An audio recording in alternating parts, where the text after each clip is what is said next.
Today I'll prove the force of buoyancy equation, which is V rho W times G. Alright, so that's the force of buoyancy.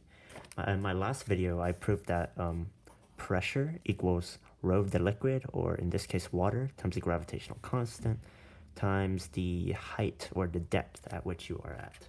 Alright, so let's consider a rectangular prism inside a container. So, all right. Now, we know there's going to be pressure exerted on this block. So there's going to be pressure coming from this side. However, look, in the left and right directions, these pressures just cancel out because they're of equal magnitude. However, from there's also going to be pressure pushing the block down, and there's going to be pressure pushing the block up. Now, the pressure from down here will actually be greater than the pressure that's trying to push the block down, because pressure increases the deeper you go. So the pressure trying to push it up will overcome the pressure trying to push it down.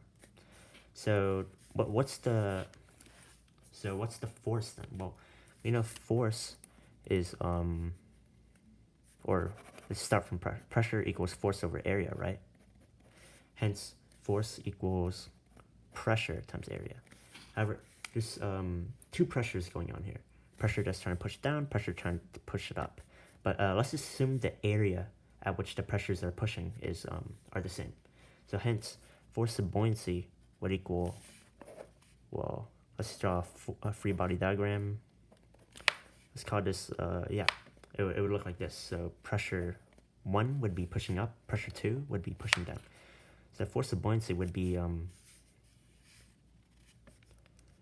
pressure 1 times area minus pressure 2 times area. So if we treat the upwards direction as the positive direction, so P1A would represent the force that's pushing it up, or because force equals pressure times area, and hence and P2 times A would represent the force that's trying to push down. All right.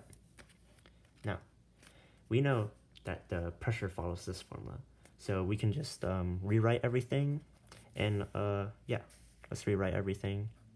So hence this would be H1 rho WGA, H1 minus rho WG. Oh, whoops. We still have to put an A here, like H2A. And I'm gonna denote this height from here to here as H2, and this height from here to here as H1. All right. So this is H1, this is H2, and this is where we're at. Let me rewrite this. Force of buoyancy equals rho water G H1 A minus rho water G H2 A. But I want you to notice something here. So first and foremost, we can factor out rho G in area. So we got this. Force of buoyancy equals rho water G area H1 minus H2. Right? So what is H1 minus H2? Well, H1 minus H2 is this thing right here, from here to here. This is H1 minus H2. But H1 minus H2 is just the height of the block. So we can just rewrite this as force of buoyancy equals rho WG area times height of the block. Now, we assume that the area of the block are equal. So hence, height times area would just be, we would just get the volume of the block, because volume equals area times height, or the base times, area times height. So this would just equal rho water G volume B. And we've just proved that for a rectangular prism that the formula is related. Force of buoyancy equals is related to its volume. But let's take another scenario. Let's say we have multiple blocks sticking together like this, And these are all rectangular prisms. They're just stuck together. So what would be and let's say they're unified. So let's say this is sticky glue. What would the force of buoyancy on this object be? Well, we can just sum the force of buoyancy of the first block. So 1, 2, 3, plus the force of buoyancy on the second block, plus the force of buoyancy on the third block. Because, yeah, we can just sum these force of buoyancies. And again, it's not going to move left or right because the pressures pointing in the left and right direction cancel each other out. If you see here, they cancel each other out no matter where, all right? So the total force on this block would be the force of buoyancy on this one, plus the force of buoyancy on that one, plus the force of buoyancy on that one. So we'd get something like this.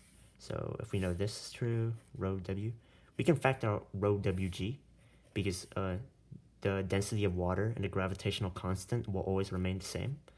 So we just get velocity of the first volume of the first block plus volume of the second block plus volume of the third block. Now, volume of the first block plus volume of the second block plus volume of the third block is just the total volume of this system. So again, we get that force of buoyancy equals rho WG times volume total. All right. But what about a sphere?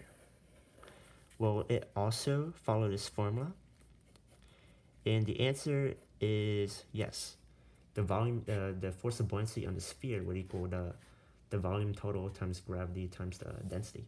Because in calculus, you know the idea of thinking of things as multiple rectangular prisms or rectangles, and that's exactly what we're gonna do with this sphere here.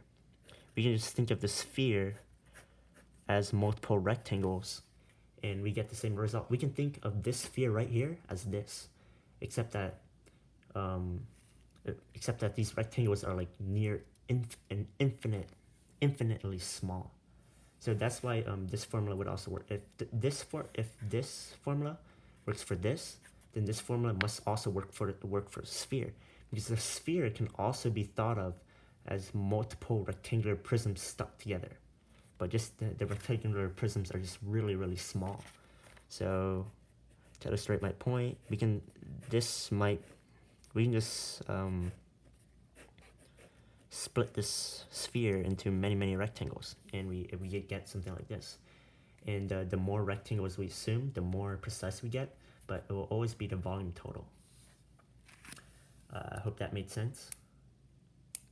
So pretty much every object would follow this rule, because any object can be thought of as multiple rectangular prisms. I already proved that for a rectangular prism that this formula works for a rectangular prism. However, I did not prove that it works for a sphere. But a sphere can be thought of as multiple rectangular prisms. Hence the sphere also follows this formula. Yeah, it's not that hard to explain, but I feel like I'm not explaining it too well. So I'm just gonna explain it one more time. So I proved precisely that this formula works for a rectangular prism, but I did not prove it for a sphere.